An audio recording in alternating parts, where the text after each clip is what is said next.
Yo, welcome back to Trust Yourself, episode 12. This video is going to be a bit different than the previous ones. The previous ones, I was all sitting out here, mostly, on this chair, and just sitting and talking to the camera, or I was somewhere else. But this one, it's going to be more interactive, because to accurately tell the story of my time here in Hawaii, I have to show you around my Airbnb. Not from a point of like, look at this fucking cool Airbnb, but from the standpoint of how tarot cards, signs, synchronicities, energetics all have been guiding me throughout this entire time. So where we can start is down here. You're gonna look at this and be like, what the fuck? So this has become a giant story that has played out over the 12 days here.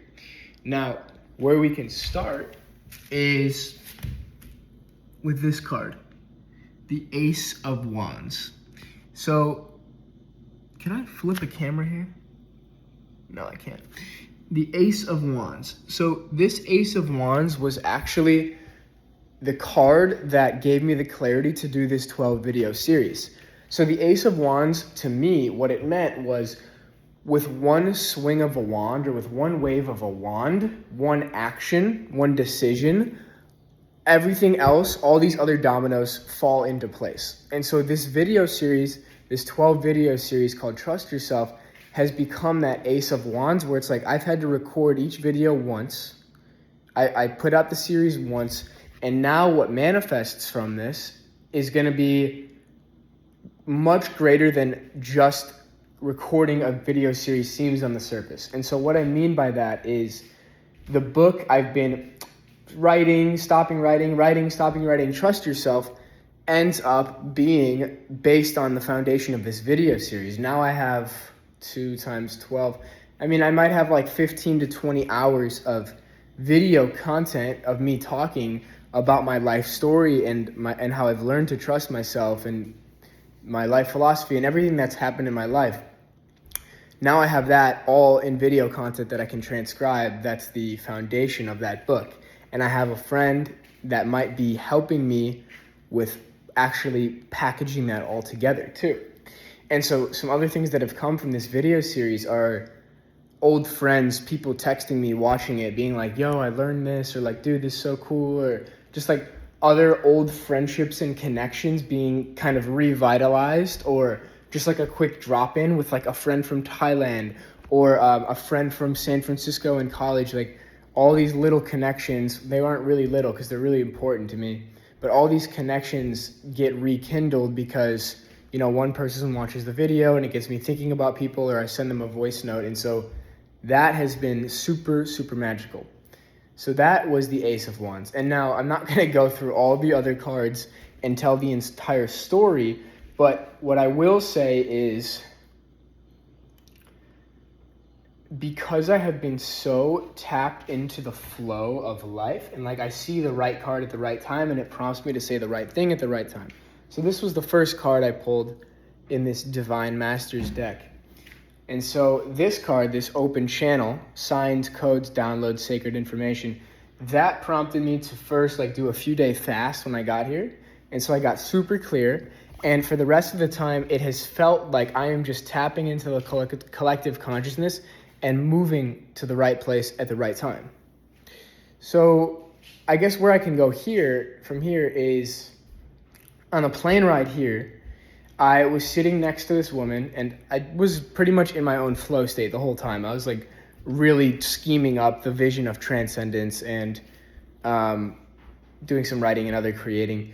But towards the end of the flight, like the last 20 minutes, I noticed she was like sitting in the meditative position, and so was I. And so I was like, oh, that's interesting. And so I asked, and this is what I've been doing the whole time I've been here, and I've really been doing since Peru, and you can do the same thing. You can start asking. You can start asking for signs and information from your guides, angels, spirit animals, helpers, all of these entities that are here to protect you and guide you on your mission. So I ask in my mind's eye, or like I kind of whisper it, I'm like, am I supposed to talk to her? And instantly the plane, the seatbelt sign goes on 3 times in a row. It goes ding, ding, ding. So I'm like, okay, I'm definitely supposed to talk to her. There was still some nervousness or whatever because 1, I thought she was kind of attractive, and 2, it's like talking to somebody randomly on a plane. How am I supposed to start the conversation? But basically what I say to her is just like, hey, this is wild, but my intuition is just telling me I'm supposed to talk to you. So we start talking, and within like 2 minutes, like it's so clear we were supposed to talk. 1, like she has the same background ethnicity as me in terms of nationalities and heritage. 2, she tells me she's an energetic balancer, healer, Reiki practitioner. And I'm seeing this card right now, which is kind of popping up to me. And this is really the essence of what she represented for me during this trip. She was this like Mary Magdalene type of figure who was a spiritual teacher to me during this trip, a healer. So anyways, I meet her on the plane. It was cool. We talked for like 30 minutes and then we go on our separate ways. I go rent a car to drive across the island to Puna from Kona. And so I get here to the Airbnb, and the first few days I just end up really, I would call it like hanging out with source or hanging out with consciousness. And what I mean by that is like there hasn't been anything on my schedule. There hasn't been anything planned. I basically will just like stand here in the middle of the house and say, move me, or like guide me, or like show me where I'm supposed to go. So boom, I get a hit. Okay, I'm supposed to go here. I just got a hit. I'm supposed to take a drink of water. And probably show you this table. And probably show you this pendant. So this is the most recent of the stories. What is playing out on the table here. So this, I'll say this. This card is going to be the transcendence community, I believe. And the other ones are more for me personally of like how am I supposed to navigate that. But these are the 5 people, the 5 players in this community around raising consciousness through all these different modalities. And then these are most definitely for me, these last 4. I mean, these were all for me, but these are the most recent last 4. And so, this just falls. So the pendant, also I could show you really quick. So if you know anything about David Hawkins' muscle testing, truth versus falsehood, essentially a muscle goes weak in the presence of falsehood and it stays strong in the presence of truth. And so it's tapping into this like energetic field of the universe. And so I was going into like these spiritual stores here and buying things like Palo Santo or sage or incense for the first time, and I'm starting to understand why to do that. Everything is energy, keeping energy clear, keeping a space clean. Even though this looks a little bit chaotic, keeping a space clean, open, natural light energetically is really important, and so was these different Palo Santo type things. So the pendant I also bought because I was just curious. I tried it out, I saw it, and I was like, what is this? And so basically, you don't need one of these, but this thing, right, it says yes, yes, maybe, no, rephrase. And so what you can do, and maybe what I can show you, is you ask it a question and you hold it in neutrality in the middle. And let's see if I can put my phone up here. I'm just so flowing with this video, I have no idea where it's gonna go. So what can I tune in and ask?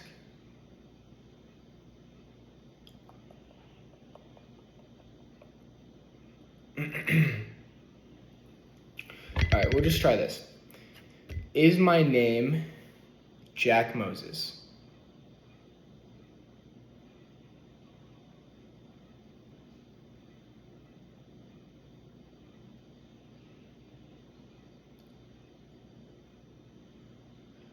So do you see how it starts swinging? I'm not doing this. I'm holding it in neutrality, and the energy it picks up on in this quantum field starts to swing it in the direction of yes, no. Now I kind of lost it, but you saw it start to move. And so it's been fucking crazy because things have been accelerating rapidly with Transcendence specifically, which is going to be this universe of cohorts, communities, in-person retreats, retreat centers, which also is a part of this story. But what's wild is like us on the calls, like me and the others who are kind of collaborating on this, you know, we're using our intellectual minds, of course, but we're also like, we've been talking about it as closet mystics. Like we're all closet mystics. And I mean, this is kind of me coming out of the closet, right? But like during the calls, we'll be talking about like, okay, should we launch like February 1st? All right, let's get the pendant. Let's see what the universe thinks. Because really what we're trying to do at Transcendence, and what I'm trying to do, is get myself out of the way as much as possible so that the divine will can flow through me. And I find that the divine will and my own will end up being the same thing, which is one, creating a great lifestyle for myself and operating from abundance. Two, raising collective consciousness. And three, having aligned, purposeful, passionate work for me. So it's all working out perfectly. And so what happens with the pendant or like with the tarot or whatever, it's like I am surrendering my personal need to control or know about exactly what to do to God. I'm surrendering it. I'm saying, God, show me via the pendant, show me via the tarot, show me via let me get still and quiet in meditation, and which part of my body or which part of the room lights up. Also, like, for when I'm going to pull tarot cards or not, I will walk over to the card and I'll tune into the energy of it and I'll feel it in my body. I'm literally like pointing at it, I'm like feeling it. And I'll ask and I'll say, now. And I either get a yes or a no. And so maybe I can try it live because I keep getting no's. I've gotten no's for this deck. This one, this is the Divine Masters, but this one has been like nearly popping out for quite a while. But every time I'm here, I get a no. So let me tune in and see if I get a yes or no.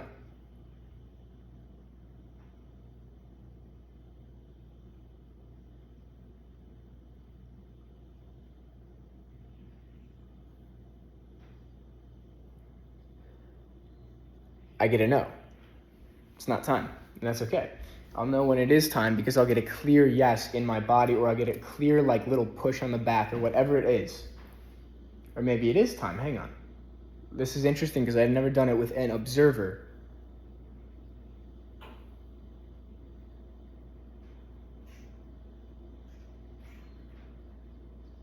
All these lizards are jumping around outside. That's so fascinating. There's a lot more with the animals too. Let me tune into these cards.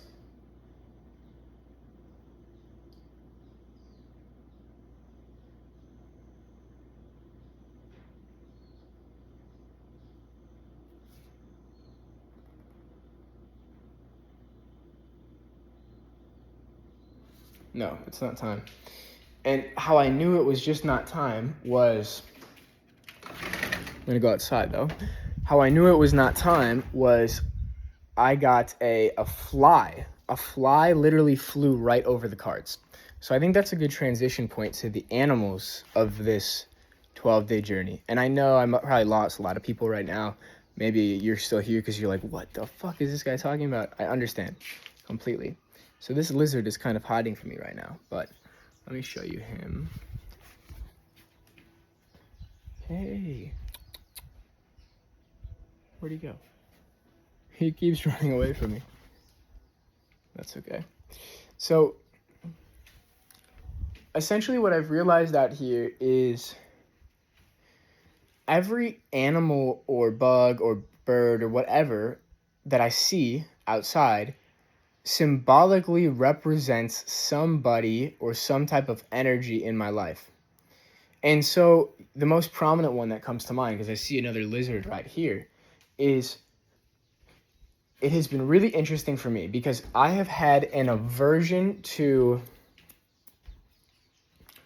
the darker side of wanting to make money, let's say.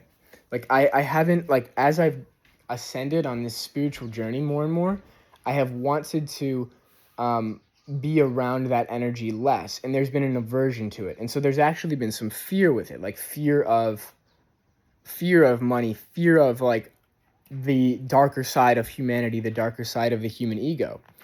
And so that has been represented here by these lizards. And so, something interesting that happened was I was on a call a few days ago with some people for Transcendence. Also, let me preface it with amazing people, like literally angels, like great people. But there is the underlying thing within us that wants to make money. And so that is like this underlying, more shadow side of the human ego. And so basically, and it's in myself, and it's why I could see it. So what happened was I was on the call inside with these two people, or like waiting to be on the call with these two people. There's a butterfly flying around right now. Beautiful. I'm waiting to be on the call with these two people, and there are two lizards now inside the house. They've never been inside the house. And up to that point, I had been being moved by spirit to confront some of these fears. So one of them was like, go stand outside and like actually go sit right next to the lizard, because there had been a programmed fear there for me.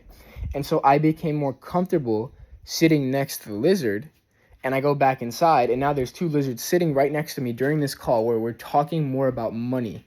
And it's like, can I be around these type of conversations and be okay with it and not fear it? So a few other things that happen with the animals out here in nature and outside. One night, I was like super open. I'm like, just show me exactly what I need to see. And sometimes this was quite frustrating to my ego, because I'd be like, I want to just like kind of go to sleep right now. But I would get the nudge, or I'd get the hit across the room, like a tap across the room, or I'd get a push, a nudge like in the back to go outside. And so one of these nights, and there had been a fear of the dark for me. Like my whole life, there had been a fear of the dark.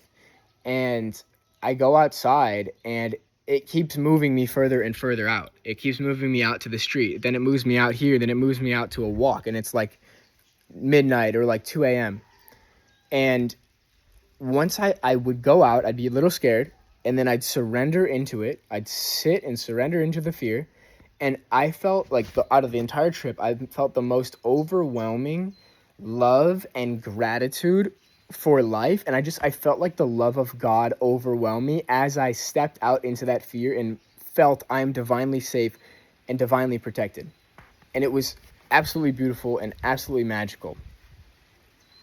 And from that point on, I'd go do that at 2 a.m. and it scares me. And then everything else is like, nothing is so scary. Like getting on this camera is not scary. Like, so it's really interesting. I've been basically being moved to go do the things that are scary or that I don't want to do, so that I can surpass them and realize there was nothing to fear the whole time.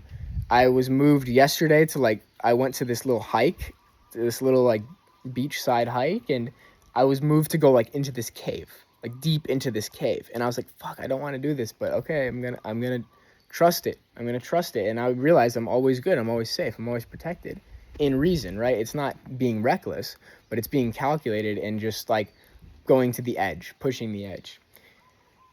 A few other things that happened outside, which were pretty magical, is I'd only see this red bird. I saw it probably 8 to 10 times. I would only see this little red cardinal when it was time for me to work out.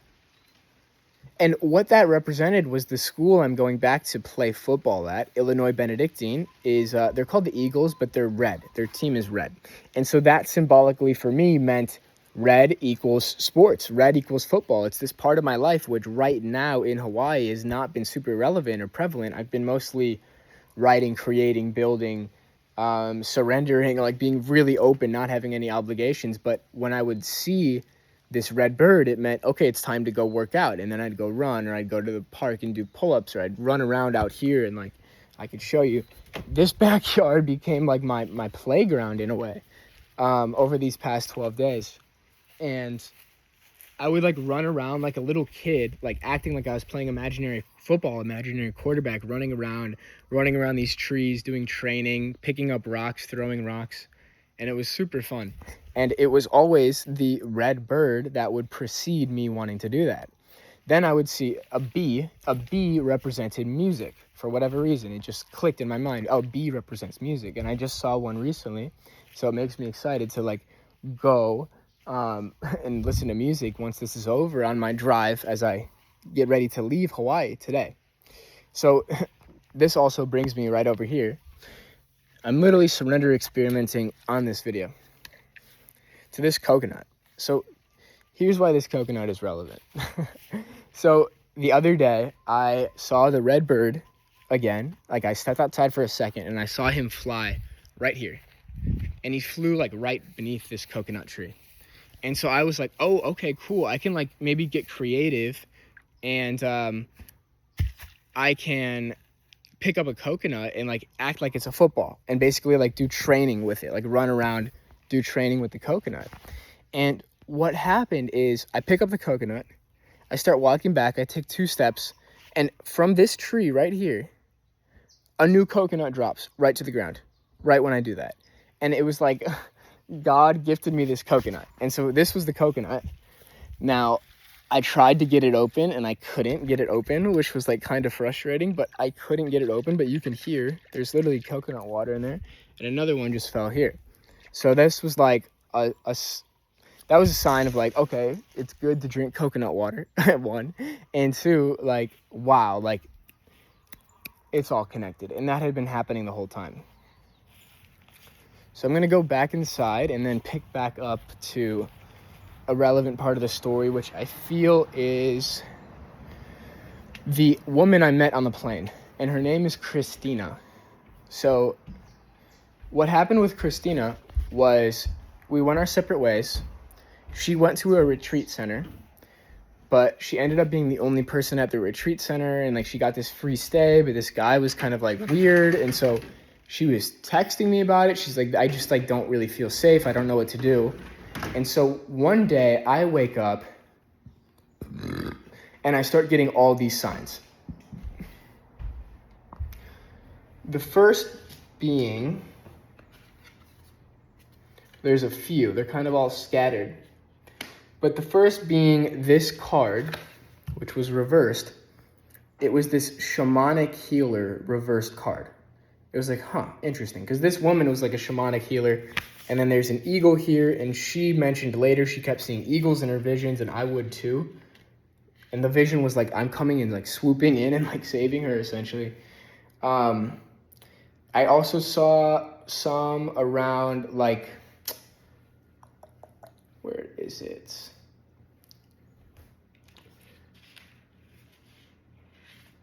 Basically like a spiritual teacher.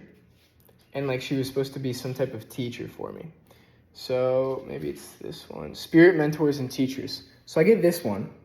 And then I pull a few of those divine feminine cards, Mother Mary, Mary Magdalene. And then I pull this, the Jesus card. And that was interesting to me because what she was doing, Reiki, right, energy healing through the hands, is what I have been reading about Jesus is doing too. So I was like, this is so interesting. So a few other things start to happen during that morning. Another being that, and again, I get more woo-woo the more I talk, but you know, it's okay. Another thing being, can I find these? So I was advised by a psychic to start putting crystals around my bed. And I mean, I've never been a guy that's been into crystals, but that's all shifting because everything's energy. And so I was advised by this psychic to get to, and she's really a psychologist. She's really wise. and psychics can be really wise too, of course. But she was like, your consciousness is so open that like entities or like negative frequencies, demonic entities, can try to come into your consciousness during your sleep. So she's like, you should get crystals. You should put them around your bed. And I started clearing my space with sage and like, because my sleep has been affected by these entities. So I have these things around my bed, and I wake up, and like they're all pointing north, which is where this woman is, north. So I'm like, that's interesting. Then the pendant like somehow points north. This thing falls, and it starts pointing north. And then I get more and more tarot cards that signify this. One being, I guess there's two. The two most prevalent being, there's actually a few more than two. These were the four that were relevant. I'm going to set my phone up so I can show you.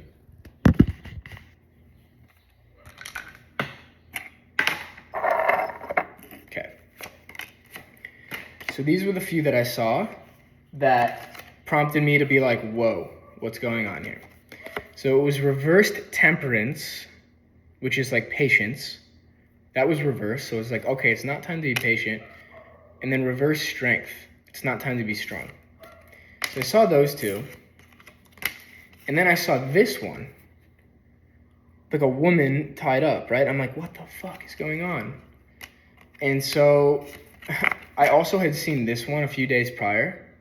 And this was like in the sequence of days, which ended up being like the first 12 cards, 12 days.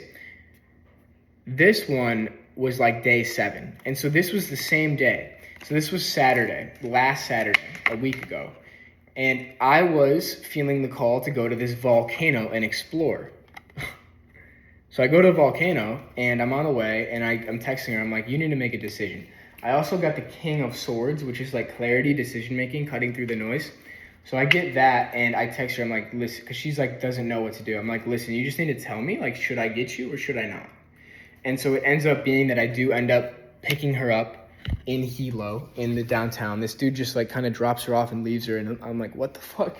So I pick her up and we end up getting this cool astrology reading from this super wise woman that I tweeted about. And I'm actually going to see her after I record this video so that, yeah, it'd just be fun. And before I leave. And then we end up going to that volcano and we had a super profound experience. And, you know, the card is called The Lovers and like there was some romantic interest, but it was a deeply spiritual experience. We got to this mountain, we saw the sun setting, we saw the volcano, we saw the full moon. We did like a rapé ceremony. It was super powerful. I had a really interesting experience where I took in her energy in a way. Like, it's hard to articulate this, but so I had a super dropped in moment myself. I was like, I want to do my rapé ceremony by myself. I was just getting those signs to do it. So I do it and I'm like feeling so connected to God, so in my divine purpose, like so in my mission. I'm like, wow, I know exactly who I am. Like, this is all so divine. And it was just amazing. And then she comes back and she is going to do her own ceremony. But I'm like, I can hold space for you. So I hold space for her and I'm touching her like on the leg to kind of show her I'm there as I'm singing. And I end up like right after she's done, and she was like kind of in a low state, a low vibrational state a little bit, like she was super cold and all this stuff. And right after she was done, she was like super elevated, tapped into source, like jumping around. And I felt energetically drained. Like I felt like I just not slept for 36 hours. I was like, what the fuck just happened? And so we ended up going through it and like I had taken in her energy and like I had almost done this first Reiki type of energy healing session, but I hadn't become a clear enough channel where I could like take in that energy and also send it out. I ended up harboring it within myself in my hand. And so she kind of guided me through, okay, here's how you can release it back to source, back to collective consciousness. You don't have to hold it. And so that was where it kind of came full circle with her being this teacher for me. Now, some other things that happened, magical things that happened, she ended up staying here for one night. And the day or two before, I had been reading this book at a cafe called Sanctuary, The Pathway to Consciousness, which is all about frequency, energetic balancing, quantum healing, which is like basically the foundation of transcendence. And so in that book, it mentions Patanjali. And so Patanjali is this guy who was like 500 years before Jesus, and he wrote the Yoga Sutras. And so I wanted to go read the book, so I went to LibGen, which is where I usually download free books, and it was like blocked, like the site was down. So I was like, oh, that kind of sucks. So I emailed myself Yoga Sutras by Patanjali. The intention to go get it when I get home, because I just wanted to read it. Seemed super interesting. So this woman is sitting exactly in the chair I'm sitting in right now in my Airbnb, and she looks down, she's like, oh, this is so cool. They have the Yoga Sutra by Patanjali at this house. I'm like, what? I literally wrote an email to myself the day before about this. So it was just sitting here, and I had read a little bit of it, and like some magical things and interesting things in this book are like his frame on sleep, which for me, like I've been asking myself the question, okay, I'm going back to college, I'm going to be taking classes, I'm going to be playing football, I'm building transcendence, like where's the time going to be, right? Where's the time going to be for all this? And the answer seems to be, how can I become similar to Patanjali or similar to the yogis, where they could only sleep like 4 to 5 hours a night and they're completely okay? So that has been an experiment for me. And in that book, he kind of talks about sleep as just being this like mental construct or optional state of consciousness. So what ends up happening with this woman is we have like a really great day or two together. And it was romantic. It was definitely romantic. Like we both felt that. But we were also so tapped in collectively together. Like all the things I'm talking about, she was on the same exact wave. And so we were like, we basically came to the conclusion to stay super energetically pure and clean, which was the right decision. And I ended up feeling like I need to get back into my own energy. Like I booked this 12-day trip for myself. This has been like an awesome 2 days. It's been a magical story. I'm so glad like you feel safe and secure. But I need to be back in my own energy. But the issue was she had no money. She had like $7 left or something like this. So she's like, well, I'll figure it out. Like there's another guy who said I could stay at his place, but like he had weird energy too. So I was like, listen, like I'm going to give you a couple $100. Go stay in this hostel. Enjoy your time. Like, and it's okay. And she was like, to get a couple $100 for her was like, whoa, like that was life changing. Like that was never happened. And so there was a bit of scarcity that came up for me because my bank account is pretty low right now. I've been very much so surrendered to life and living on the edge and spending. But I felt this energetically, the signs are pointing me to serve her, help her as a brother. And God has me. And this is an act of service. So I end up giving her those couple $100. And the next day, $3,000 come back to me. That's how this all works energetically, right? Once I gave from abundance, trusting, having faith, boom, the next day, $3K comes back in my bank account. And so that was just another indicator. I'm always held, I'm always safe, I'm always supported. And, you know, my mind is still going to fear sometimes. It still goes to fear. Oh, how am I going to make the money? Or how am I going to do this? Blah, blah, blah. It always works out, divinely orchestrated. And all the signs are pointing me exactly where I need to go. So let's see if there's anything else that's relevant to say in this video.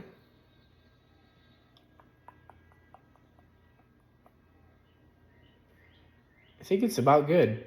I mean, a few other like just things that pop in my mind are like I've been setting alarm times or not, depending on energy in my hand, like what energetically feels right in my hand. And so a few of these days it's like wake up at 2:15, and that's why I was recording these videos at like 3 in the morning sometimes, because I was just being moved by spirit to do it. And it's like I've been being moved by spirit to write the tweet when I'm supposed to write the tweet, or send a text, or get on the FaceTime, or get on the call. And I'm very curious to look back at all of this in a year and see like what exactly is happening, because this spiritual awakening and opening of consciousness and quantum leaping of consciousness has been so accelerated in the past few months that it's like it could be a little bit ungrounding and unstabilizing for me, because my whole life I just thought like the world was one way, and now I realize it's all way more mystical and magical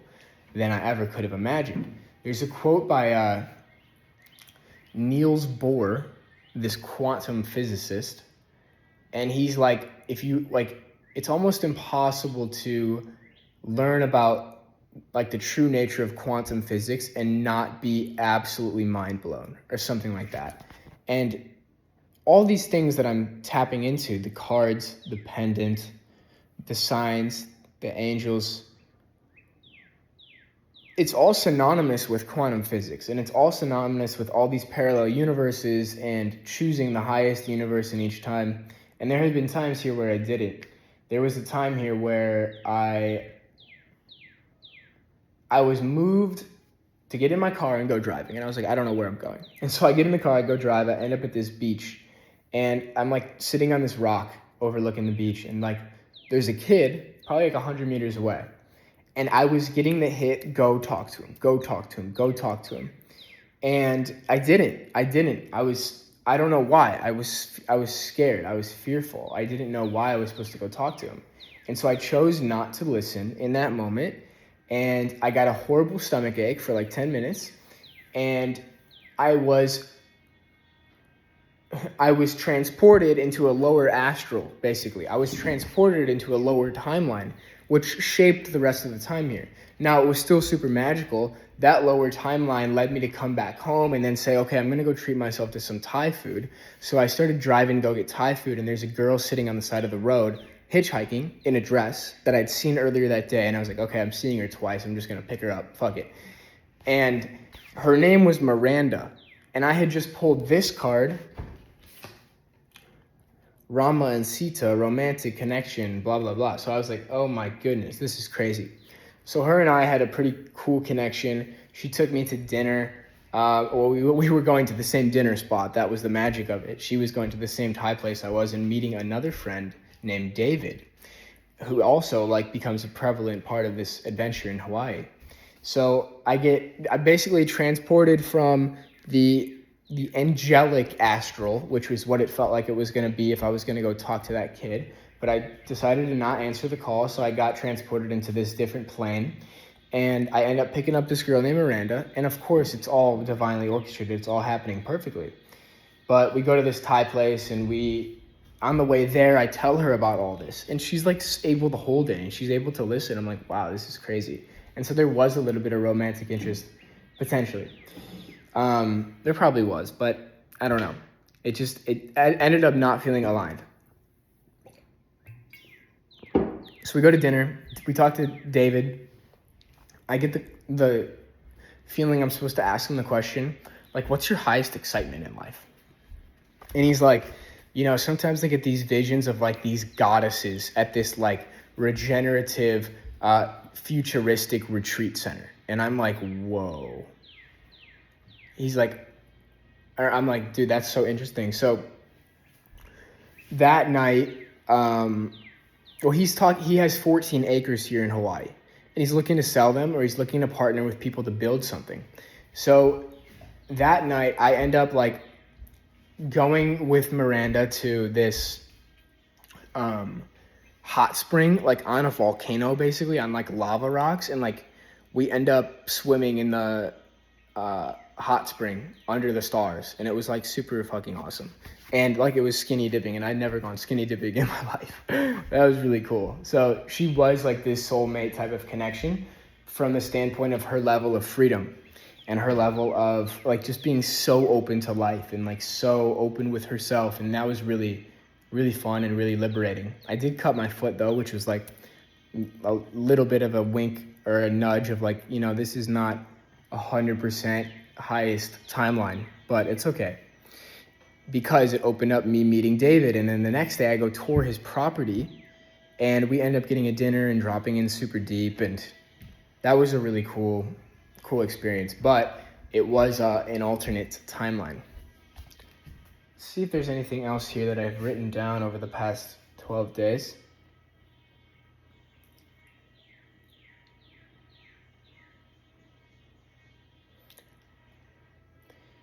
That's pretty much it. I mean, I guess I want to take a moment to like give my gratitude for this place and this space. This Airbnb has been nothing short of magical. This entire trip has been so amazing. And, you know, like I was just led here by signs. I didn't know where I was going to be, but I ended up in the perfect little town with like the perfect little mystical shops. Like the coffee shop I was hanging out at was called Mystic Closet. And I mentioned earlier this idea of like closet mystics. There was this restaurant I go to every day and get like this grass-fed beef, and I go eat steaks every night. And, you know, it was just super, super magical. And all the signs and synchronicities that kept pointing me to the right places, the tarot cards at the right time, the pendant moving in the right direction, like everything happened as long as I stayed open and I was listening. And that has been this experiment over these 12 days. It's been basically, can I stay open and listen and not know? I think I tweeted, and this is like kind of off a Course in Miracles. It's like God knows what's best for me more than I know. And what that really means is like, can I stay open and listen? And me listening right now is getting the sign that I'm supposed to wrap this up and leave. I got to go meet Yahava, the 81-year-old astrologist again, which I'm super, super excited to meet her again. But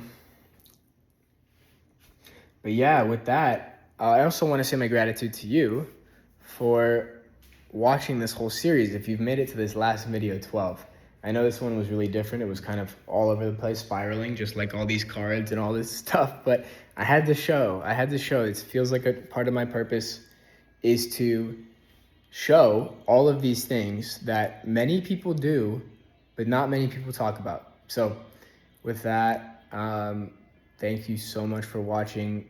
Thank you so much for tuning in. Be on the lookout for Trust Yourself, the book, maybe in the next year, we'll see. And be on the lookout for a few different things. Be on the lookout for transcendence, a few different things within transcendence. One is I'm running a retreat, January 16th to 19th in Austin. Right now we have 7 guys signed up. We're going to be at an Airbnb. We're going to be doing different personal development, spiritual development activities. Probably tap into some magical things like this. It's inevitable. And there's likely going to be an optional medicine journey as well with psilocybin. Next is Transcendence Community. So the Transcendence Community, it looks like, and this is all forming right now in the midst of these cards and me talking, it's manifesting in action. The community looks like it's going to be a school community for about $99 a month, which might be raising to $199 a month, which is going to be 1 meditation a week, 1 breathwork a week, 1 sound healing a week, and 1 quantum healing Rasha session a week. So that is a less intimate type of broader community where you can get access to these like spiritual healing modalities, performance modalities every week. Then the Transcendence cohort is going to be a more intensive Rasha quantum healing experience, which I'm going to be able to talk about much more in depth in another video or on the landing page. But what I would say is, 1, follow Transcendence on Twitter. or Instagram, but Twitter is going to be the main place. And 2, be on the lookout for a webinar that's going to be happening through Transcendence with the Rasha quantum healing technology, where we're going to be having a 45 to 60 minute free Rasha quantum healing session. And so basically what's going to happen is you're going to have headphones on and it's going to be playing frequencies, and you're going to just sit, and you can lay down, you can sit up, you can do whatever you want. You can sit, lay down for an hour and see what happens. And I've experienced incredibly profound experiences and awakening, healing, transformation, all from doing these quantum frequency healing sessions. So the webinars are likely going to be happening late January, and the first Transcendence cohort, which is going to be 2 to 3 Rasha sessions a week for 90 minutes, so it's going to be much more intensive than the community, is going to be launching likely February 15th, 16th. So be on the lookout for that. To recap, retreat, January 16th in Austin. School, community, and cohort, be on the lookout for the webinar around that. Follow Transcendence on Twitter and Instagram. And if you would want to work together with me in a one-on-one capacity for, it's hard to actually define it is what I can do, but guidance, we'll call it guidance. Guidance with tarot, guidance with emotional releasing and processing, guidance with a pendulum, guidance with how do you tap into this quantum field? How do you tap into the magic of reality? How do you open yourself up to become a divine instrument for God? So if that is interesting to you, just send me an email. I don't have prices or whatever. I want to do what works for people. If you really have the desire, I want to do one call a week. Send me an email. Let me know. I'm super open and flexible to serving you in that capacity. So with that, so much love and gratitude to you. I love you. Thank you for watching. Peace.